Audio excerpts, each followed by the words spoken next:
정신과 의사에게 한 부인이 찾아왔습니다. 그런데 그녀가 들어오자마자 아주 발작을 하면서 기물들을 막 부수기 시작했습니다. 그러니까 의사가 감당을 못해서 간호사 두 사람을 불러가지고 이제 가까스로 진정을 시켰습니다. 그 후에 이제 진료를 시작하려고 하는데 오른쪽 주먹을 딱 쥐고는 이걸 펴지를 않는 것입니다. 도대체 뭘까? 하고 이제 의사는 혼자서 아무리 해도 꼼짝도 안 하니까요. 간호사를 불러서 또 이제 힘을 합해가지고 손가락을 펴기 시작했습니다. 하나씩 펴기 시작했습니다. 제일 마지막 새끼손가락을 펼 때에 뭔가 딸그랑 떨어졌습니다. 그러니까 그것이 뭔가 하니까 시퍼렇게 녹이 쓴 1센트짜리 동전이었습니다. 우리나라 돈으로 하면 100원짜리 동전이죠. 그 환자는 자기 존재와 그 동전 하나와 동일시했던 것입니다. 동전을 잃어버리면 자기 존재가 전부 없어져 버린다는 생각을 했습니다. 그래서 누가 와서 이 동전을 빼앗아가면 칼로 찌르고 빼앗아가지 않을까? 이것을 빼앗아가면 어떻게 해야 될까? 절대로 안 뺏겨야지. 그러면서 쥐고 있는 것입니다. 아주 두려움과 염려 속에서 매일매일을 시달렸던 것입니다. 그러면서 그녀는 있는 힘을 다해서 그 동전을 움켜쥐고 살았던 것입니다. 이것은 헨리 나우엔이라고 하는 사람이 쓴 책, 마음의 문을 열고라는 책의 하나의 비유의 이야기입니다. 만들어낸. 그런데 이 이야기는요, 현대인들의 삶의 한 단면을 보여주는 비유적인 표현입니다. 물질은요, 우리 현대인들의 잘못된 것에 막 집착하게 만듭니다. 거기에 현대인들이 막 말려들게 돼가지고 결국에는 파괴시키는 위력이 있습니다. 저 서울 사람들은요, 우리 울산이 광역시라는 것을 잘 모르는 사람들이 들어 있더라고요. 참 섭섭하대요.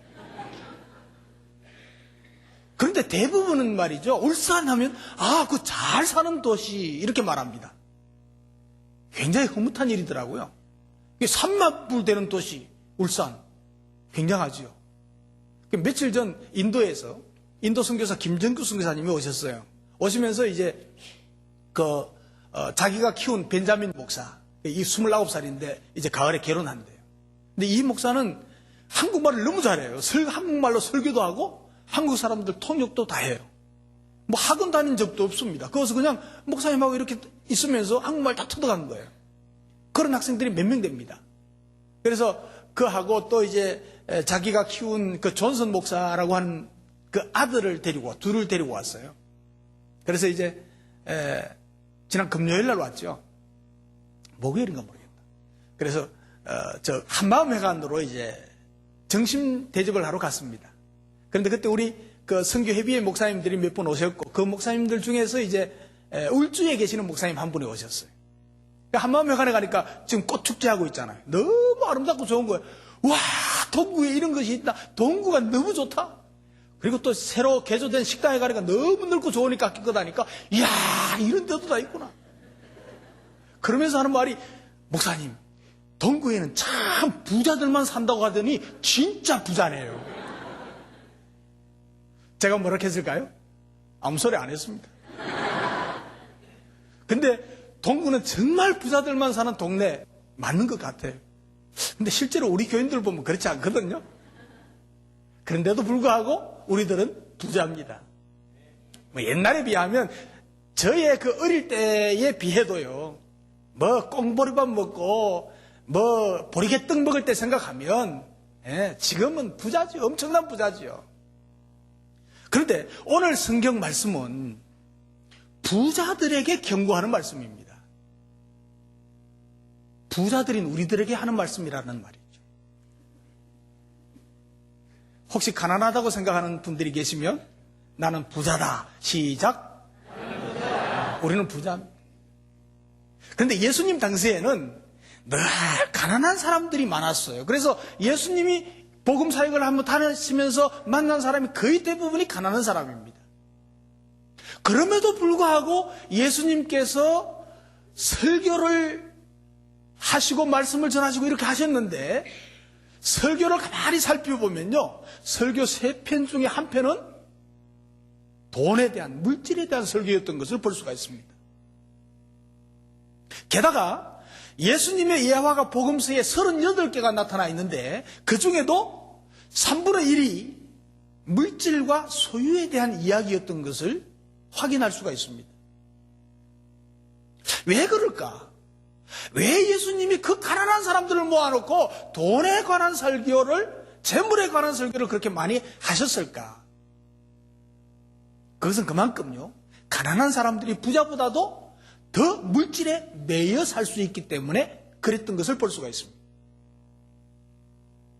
따라서 오늘 야고보서의 이 구절은 단순한 부자들에게 하는 말씀이 아니고 우리 모두에게 하시는 것임을 우리는 알 수가 있습니다. 현대를 사는 우리 사람들에게는 어쩔 수 없이 물질 만능주의 문화 속에 살고 있습니다. 그래서 물질을 추구하면서 살 수밖에 없습니다. 그렇기 때문에 물질에 집착할 수밖에 없는 상황입니다. 이런 상황에서 성경은 우리에게 어떤 물질관을 가져야 되는가 하는 것을 가르치는 것입니다. 그래서 우리가 물질관을 바로 가지기 위해서는 아무리 강조해도 지나치지 않는 것입니다. 오늘 말씀을 통해서 물질을 향한 성경적인 입장을 우리가 정립해보고 물질에 대해서 어떠한 태도를 가지고 살아가야겠다 하는 것을 정리하는 시간이 되었으면 좋겠습니다. 아무래도 우리 그리스도인들은 물질에 끌려다니지는 않아야 될 거 아닙니까? 물질의 종이 되어서는 안 될 거 아닙니까? 그래서 물질을 다스리는 주인 노릇을 하고 살아가는 것이 중요하리라고 생각합니다. 그래서 오늘 설교 제목을 물질을 다스리며 삽시다 이렇게 정했습니다. 옆 사람 보고 물질을 다스리며 사십시다. 오늘부터는 물질의 종이 아니고 물질을 다스리며 사는 겁니다.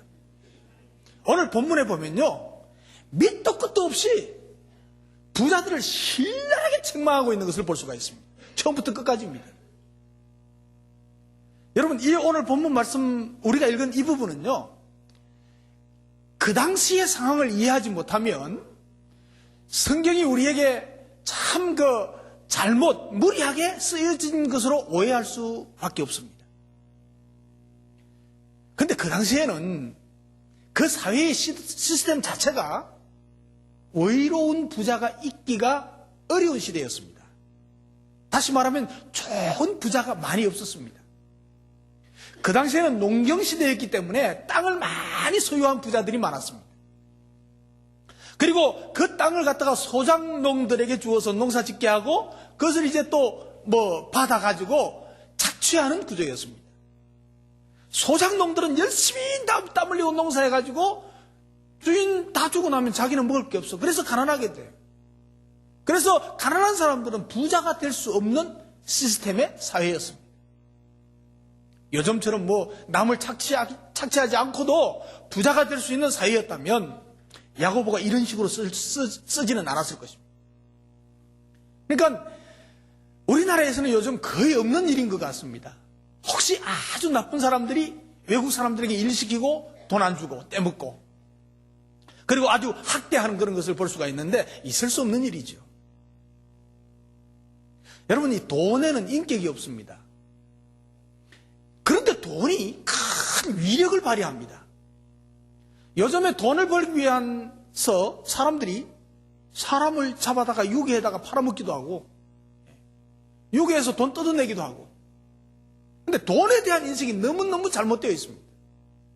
돈이 인생의 주인이라고까지 생각하고 있습니다. 돈이 있으면 최고라고 생각합니다. 그러니까 이런 생각을 우리가 바뀌어야 되는 것이죠. 돈은요, 아주 이상한 힘을 가지고 있습니다.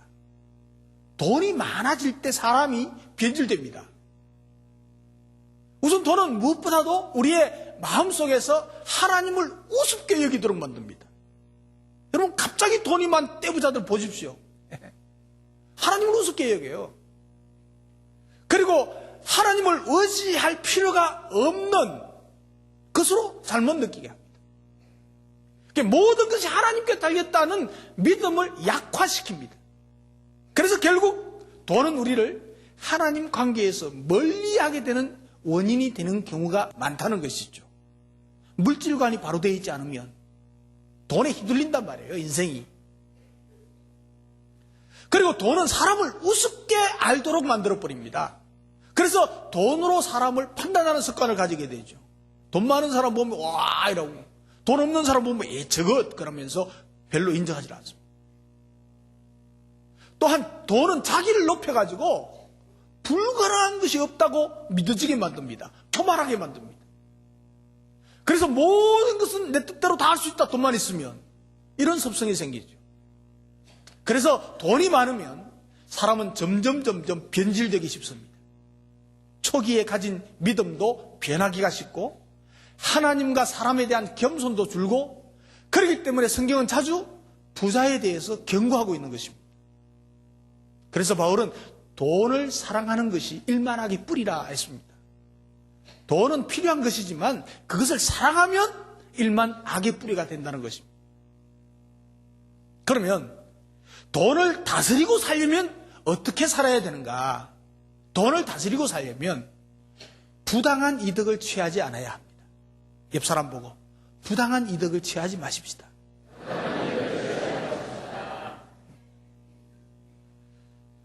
다른 말로 표현하면 정당하게 벌어야 된다는 것입니다. 정당하게 벌어야 돈을 정당하게 쓸 수도 있고 그 돈을 다스릴 수가 있습니다. 사업을 하거나 사람들을 고용해서 일을 시키는 사람은 정당한 임금을 주어야 합니다. 서러움이나 불이익을 주어서는 안 되는 것입니다. 다시 말해서 남에게 피해를 주면서 돈을 벌어서는 안 된다는 것이죠. 그래서 정당하게 벌어라. 오늘 4절에 말씀합니다. 일꾼들에게 주지 않는 품삯이 소리치고 있다. 추수한 일꾼들의 부르짖는 소리를 전능하신 하나님이 들으셨다 그럽니다. 우리가 일을 시키고 품삯을 안 주면 그 소리 하나님이 듣는데요. 오늘 우리 교회는 일 시키는 분들은 많지 않은 것 같아요. 아주 조금 100분 안 되는데 우리는 반대로 생각해야 돼요. 반대로 생각해야 될 경우가 더 많은 것 같아요. 여러분, 고용주가 착취할 수도 있지만은 고용주에게 착취할 수도 있습니다. 예를 들면 더 물겠지만은 이거 극단적인 예를 든다면 우리 회사에 가서 일을 하는데 8시 출근 시간인데 감히 생각도 못하지만 이건 아주 극단적인 예입니다. 8시 출근인데 8시 20분쯤 출근해가지고 가서 화장실부터 먼저 가고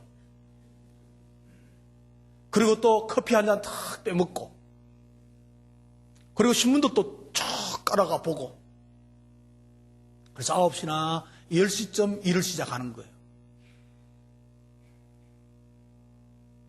그럼 고용주 것을 시간을 착취하는 거예요. 점심시간이 됐는데 10분 전에 나가서 밥 먹고 오는 거예요. 그리고 10분 늦게 들어오는 거예요. 그리고 퇴근하는데 칼같이 퇴근하고 10분 전에 퇴근하는 거예요. 이건 뭐예요? 이런 일이 계속된다면 이것은 고용주 것을 착취하는 거예요. 우리가 월급을 받고 일을 하면 착실하게 오히려 일을 더 잘 해줘야 돼요. 더 많이 해줘야 돼요. 그래서 고용주가 이익을 창출할 수 있도록 만들어야 돼요. 내가 월급 받는 것보다 더 많은 이익이 돌아올 수 있도록 열심히 일을 해줘야 되지. 그 시간을 빼먹고 핑계대고 그렇게 적당하게 지나가는 것은 고용주의 것을 착취하는 게 된다는 것이죠. 정당한 싹스를 받는 게 아니에요. 정당한 월급을 받아야 된다는 말이에요. 우리 큰빛교회 성도 여러분, 회사에 가서 모범이 되고 더 많이 일하고 더 많이 이익을 남겨주는 여러분들의 일이 되시기를 주님의 이름으로 축복합니다. 물론 인간이 기계처럼 그렇게 할 수는 없지만 그래도 우리가 받는 월급 이상의 일을 해주는 것이 우리가 정당하게 돈 버는 것이죠. 그리고 또 한 가지, 회사에 있는 물건을 가져와서 가정에 놓고 쓰는 일이 없도록 해주십시오. 그건 고용주의 것을 착취하는 것이고 정당한 방법이 아니죠. 비록 복사진 몇 장이라도 별것 아닌 뭐 일용품이라도 회사 끝까지 와서 내 것처럼 쓸 필요가 없는 것이죠. 근데 우리 아이들이 다 보고 배우거든요. 이런 면에서 정직해야 될 필요가 있습니다. 또 남의 돈을 빌리면은 정당하게 이자 치러서 갚아야 되는데 이거 줄 생각하는 사람들도 있습니다. 이건 부당한 이득을 취하는 것이고 사기입니다, 사기. 여러분 혹시 돈을 빌리면 정당하게 약속된 날짜에 어떤 일이 있더라도 갚을 수 있어야 돼요. 이게 부당한 이득을 취하면 안 돼. 그건 남의 거 뺏는 거죠. 돈 빌려가지고 안 주면. 근데 이를 안 주는 뻔뻔한 사람들이 많아요. 사업을 하는 사람도 그렇고. 교회에서도 가끔 일어나는 일이야. 근데 제가 분명히 말씀드리잖아요. 교회에서, 목장에서 아무리 어렵고 해도 빌려주지 마라. 빌려주지 마라. 그냥 도와줘. 그냥 도와주고 빌려주면 못 받겠다. 안 받아도 괜찮다 하면 빌려주십시오. 받아야 되겠다 생각하면 빌려주지 마십시오. 나 은행에 있지만 못 빌려줘. 나는 이만큼 당신 도와줄 수 있어. 그 이상은 못해. 그리고 딱 끊어야 돼요. 그 자꾸 빌려줘가지고 돈 가지고 씨름하면요. 사람 잃고 돈 잃고 다 잃어요. 다 잃어요. 제발 그 짓 하지 말았는데 계속해서 그 짓 하는 사람들이 많이 있어. 나 답답해 죽겠어요. 근데 또 한 가지. 돈을 빌리면 갚을 수 있는 능력이 있을 때 빌려야 되는데 자기가 갚을 수 있는 능력이 안 되면서도 계속해서 다른 사람 돈 빌리는 사람이 있어. 그건 뭐야 이거? 도둑놈이야 이거. 사기꾼이라 이거는. 그런데 넘어가서는 안 된단 말이죠. 자, 여러분들이 가지고 있는 재물에 대해서 무엇을 증거하고 있는지 한번 확인해 봐야 돼요. 여러분들의 재물이 여러분들을 증거하고 있어요. 여러분들의 재산이 여러분들을 증거하고 있다고요. 늘 부당한 방법으로 돈을 벌고 그래서 사람들에게 덕이 되기보다는 해가 되는 그런 삶을 여러분들의 재산이 증명하고 있지 않은지 한번 살펴봐야 돼요. 만약 아직도 그런 것이 있다면 그런 어두운 모습들을 정리하시고 정말 정직하고 멋지게 사는 저와 여러분 되시기를 주님의 이름으로 축복합니다. 저는 우리 성도들이요 정당한 방법으로 돈을 많이 벌어야 된다고 생각합니다. 우리 성도들이 진심으로 부자 되기를 축복합니다. 기도하고 있습니다. 미국의 록펠러 같은 거부가 배출되기를 바랍니다. 울산의 10대 재벌이 우리 교회에서 다 나오기를 저는 10년 전부터 기도했는데 아직 안 나와. 앞으로 나오게 될 줄로 믿습니다. 그런데 우리 물질관이 바로 돼야 그런 부자가 될 수가 있어요.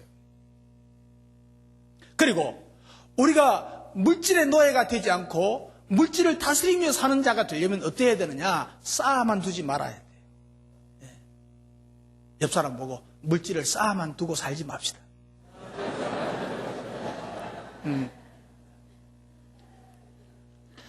부자들이 범하기 쉬운 죄는요, 돈을 많이 쌓아만 두고 써야 할 때 쓰지 않는 것입니다.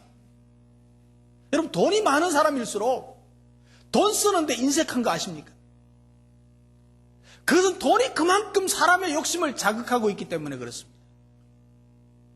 오늘 3절 4절 말씀에 보면 너희 재물은 벌써 썩었고 쌓아놓으면 썩는다는 거예요. 너희 옷은 벌써 좀 먹었다. 너희 금과 은이 녹이 쓸었으니 이 녹이 너희에게 증거가 된대요. 불같이 너희 살을 먹으리라. 너희를 망하게 하리라. 너희가 말세에 재물을 쌓는도다. 재물을 쌓기만 하는도다. 그것이 너희에게 화가 될 것이다. 이렇게 말씀하고 있습니다. 아주 돈을 많이 벌기로 유명한 의사가 있었어요. 그런데 그가요, 교회 수양회를 가는데 버스에 타고 같이 가는데 휴게소에 내려가지고 이제 간식도 먹고 식사도 하고 그러는데 왔다 갔다 하면서 한 번도 자기 호주머니에서 돈을 안 내더래요. 그리고 먹을 때마다 사람들에게 다 돈 거두어가지고 그 돈 가지고 다 먹더래요. 사람들이 그걸 보고요, 이야, 있는 사람이 더 무섭다. 그랬대요. 그런데 우리는 그런 사람들을 무심코 비난하기 쉽지만 사실은요, 돈이 많으면 많을수록 남을 위해서 돈 쓰는 것이 쉽지 않답니다. 우리는 부자가 안 많으니까 뭐 괜찮겠어요. 시험 될 사람 없겠죠? 돈이 많으면 많을수록 더 쌓아놓고 싶어 하지, 그 돈을 남을 위해서 선하게 쓴다는 것은 쉽지 않다는 겁니다. 그 돈이 많으면 많을수록 돈이라는 어떤 마약적인 힘이 있어가지고 더욱 더 돈에 집착하게 만든다는 것입니다. 그러므로 우리가 선한 일에 돈을 쓰기 위해서는 그 집착하는 마음에서 단호히 벗어나지 않으면 안 된다는 것입니다. 이 돈에 대한 집착하는 마음 때문에 돈이 많은 사람일수록 하나님께 헌금도 많이 안 한다는, 돈이 많으면 헌금도 많이 해야 될 거 아닙니까? 근데 그게 그렇지 않대요. 평균 통계가 그렇대요. 그래서 재물을 목표 없이 모으는 자체에 목적이 있다면, 분명한 목표가 없이 모으는 것 자체가 목적이 되어버린다면 이건 문제라는 말이죠. 그런데 이 말, 여러분, 저축하지 말라는 말 아닙니다. 저축 열심히 하십시오. 네. 그리고 자녀 교육을 위해서 저축하시고 필요할 때 쓰십시오. 그리고 노후를 위해서 재산을 모아두십시오. 아무렇게나 살다가 노후에 비참하면 곤란하잖아요. 그리고 노후를 위해서 연금도 넣으시고 또 보험도 넣으시고 하십시오. 그리고 사고를 위해서, 질병을 위해서도 보험 정도는 넣는 것이 현대인의 필수입니다. 그런 거 꼭 하세요. 그러나 자녀에게 재산을 물려주기 위해서 쌓아놓지는 마십시오.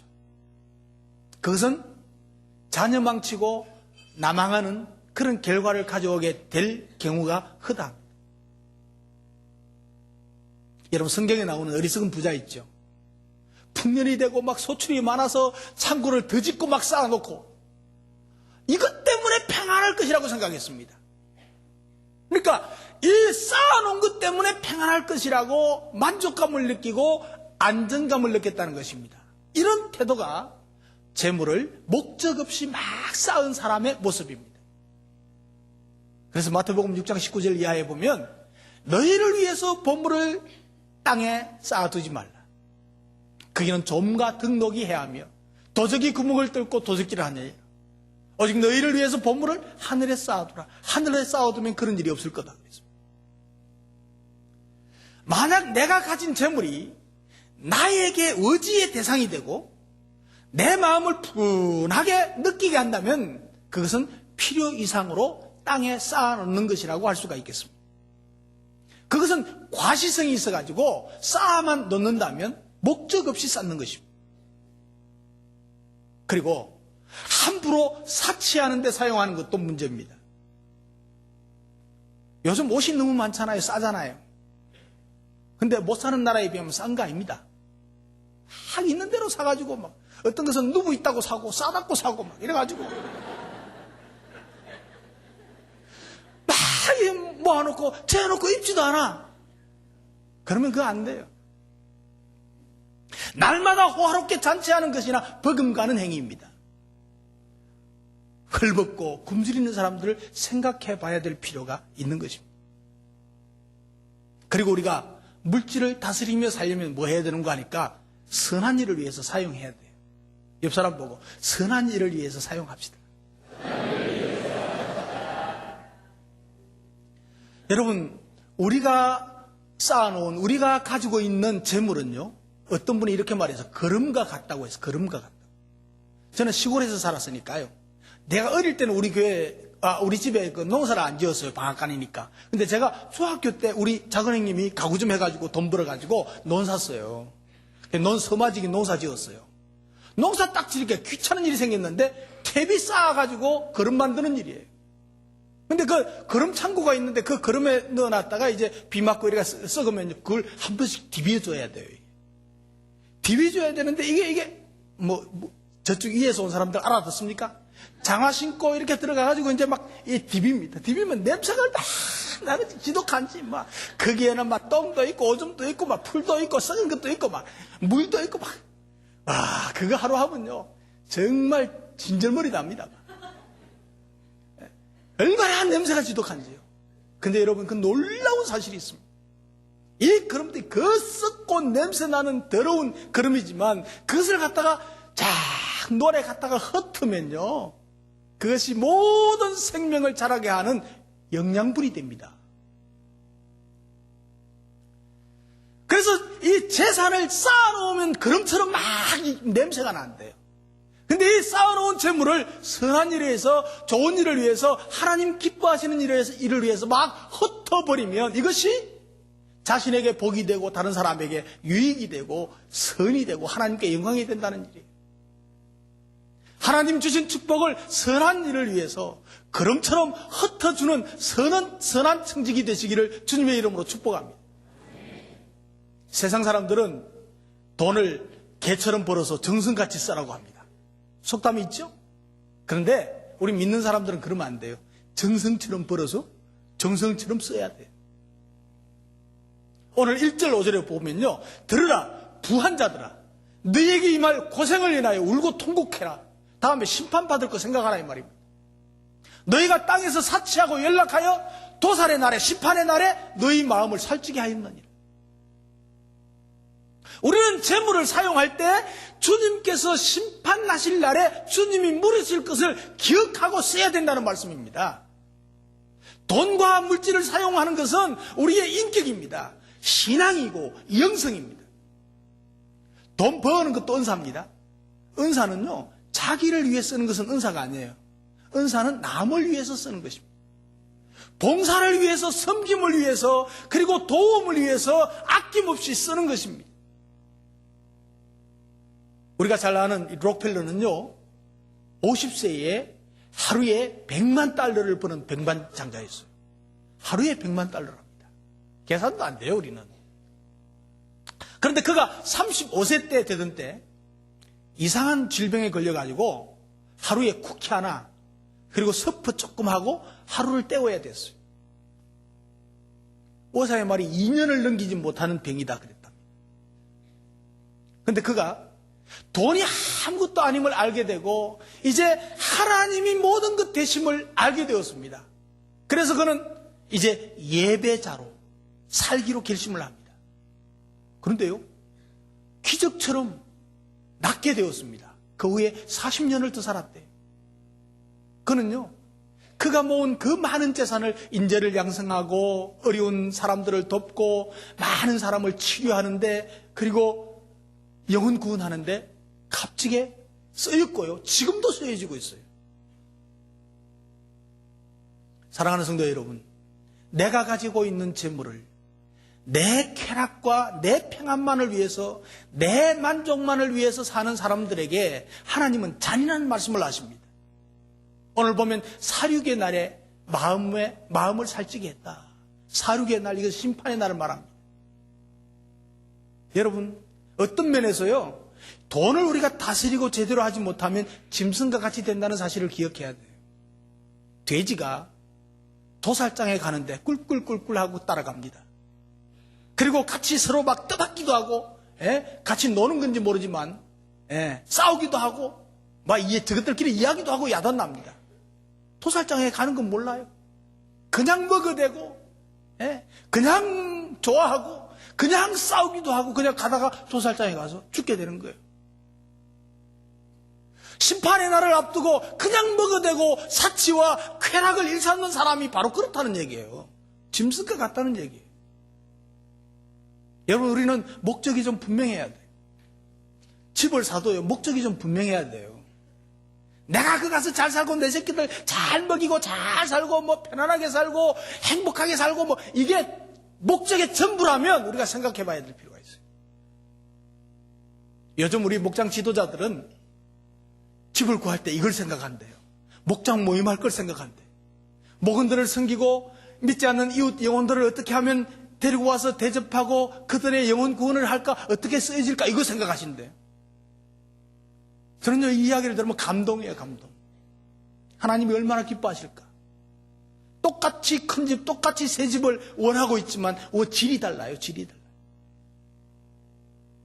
우리 교회 어떤 분은 자동차도요, 목장 식구들을 태우고 믿지 않는 영혼들을 구원하기 위해서, 그걸 쓰기 위해서 승용차 안 사고 승합차 사가지고 다니는 분도 계세요.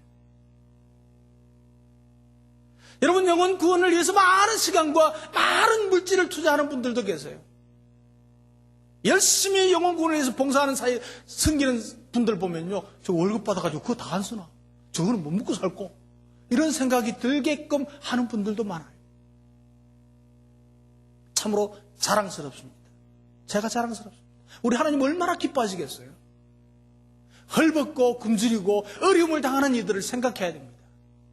그러면 여러분, 어느 정도 흩어서 구제할까? 어느 정도 흩어서 구제할까? 이 기준을 정하기 참 어렵더라고요. 그래서 제가 성경을 열심히 좀 찾아봤습니다. 신명기 14장 28절 이하에 보면요, 매 3년 끝에 그해 소산의 10분의 1을 다 내어가지고 그 성읍에 저축해 두라. 그리고 분깃이 없는 사람, 기업이 없는 사람, 객과 과와 가부들을 위해서 배부르게 먹게 해라. 그리하면 네 하나님 여호와께서 네 손으로 하는 범사에 네게 복을 주시리라 그랬습니다. 성경적인 것을 아무튼 끄집어내야 되니까 가만히 생각해 보니까 3년 동안 한 해 동안 있는 모든 것의 11조. 그러니까 제가 이런 계산을 잘 못하는데 가만히 생각해 보니까 그럼 매달로 치면 매달 한 3% 정도. 우리 11조 하는데 한 3% 정도는 좀 이렇게 딱, 이제 여러분 자신이 정할 필요가 있어요. 내 월급 얼마 받는데 11조 얼마 내는데 내가 구제와 영혼 구원과 이것을 위해서 얼마를 쓸까? 마음에 딱 작정을 하는 게 필요해요. 안 그러면요, 쓰질 못해요. 어느 정도 딱 정해가지고, 이 정도 내가 어떤 선한 일을 해야 되겠다. 이렇게 쓰면 좋을 것 같아요. 그래서 네 손으로 하는 모든 범사에 복을 주겠다고 했어요. 우리가 11조를 드리는 것도 중요하지만 이건 사회를 위해서 또한 이웃을 위해서 영혼 구원을 위해서 쓰는 것도 중요해요. 우리가 가지고 있는 재물을 통해서 우리가 어떤 사람인지 그리고 내가 어떤 삶을 살고 있는지를 증거해 주는 것입니다. 우리가 이 땅을 다 살고 나면요, 하나님 앞에 가게 되는데 하나님 앞에 우리의 삶을 되돌아보게 됩니다. 그때 가지고 있는 재물이 나를 하나님 앞에서 증거할 것입니다. 내가 나를 증거하는 것이 아니고 내가 남겨둔 그 재물을 통해서 내가 드러난단 말이죠. 사랑하는 성도 여러분, 이 땅에 살면서 우리가 재물에 휘둘리며 살지 말고 물질의 주인으로 물질을 다스리면서 사는 저와 여러분 되시기를 주님의 이름으로 축복합니다. 그래서 부당한 이득을 취하지 말고 오직 이 땅에 쌓아두지만도 말고 선한 일을 위해서 지혜롭게 사용하면서 살아가는 우리 큰빛교회 성도 여러분 되시기를 주님의 이름으로 축복합니다. 함께 기도하겠습니다.